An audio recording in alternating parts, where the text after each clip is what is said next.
story tonight. Washington scrambling to finalize a new coronavirus relief bill as this pandemic stretches deeper into the summer and people remain out of work. Good evening, everyone. Thanks for joining us. I'm Veronica Macias. And I'm Aaron Goff. Millions of Americans depend on a $600 boost to their unemployment, which comes on top of state benefits.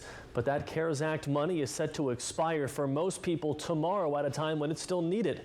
1 in 5 American workers are still out of a job, and some haven't even gotten through the system to get the money the first time around. Yeah, and with that additional $600 a week disappearing for these people now, millions of Californians that are going to be affected. There's not a clear picture of what comes next. And our KION's Drew Andre reports from Watsonville on the struggles one woman is facing to even get her through this pandemic with no unemployment.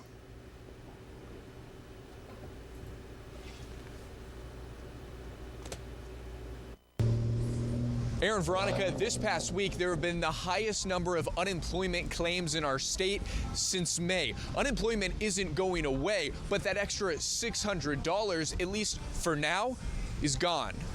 This month, more restrictions are coming back as coronavirus cases spike on the Central Coast and across the state. Since March, a record number of workers have lost their jobs and are now relying on help from the government. We have processed a total of almost 8.8 million claims. That's a combination of regular UI and pandemic unemployment assistance. If lawmakers in Washington can't strike another deal for the pandemic unemployment, the maximum Californians can receive in a week will drop back to $450, leaving many with not enough to cover rent.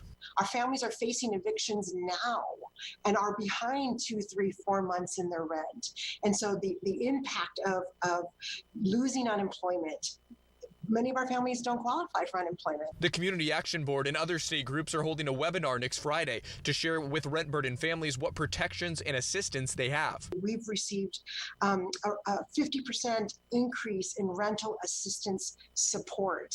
So is there funding available on local levels and regional levels and statewide levels and national levels to help fill the gap for some of the families? As the added assistance is set to expire, we spoke with one Monterey County woman who says she still hasn't received her pandemic unemployment checks, and she applied in March. Why am I getting hung up here? Where is my application stuck, and what can I do to get it to move? After our interview, she got in contact with Assembly member Mark Stone's office, who told her it may still take 30 days to hear back from EDD. I've had to dig into my retirement savings, even though I'm not retired yet. Won't be for several years. The EDD tells us even if a new stimulus deal is passed, there could still be delays in getting those funds, depending on if that amount of $600 changes. Reporting in Watsonville, I'm Drew Andre, KION News, Channel 546.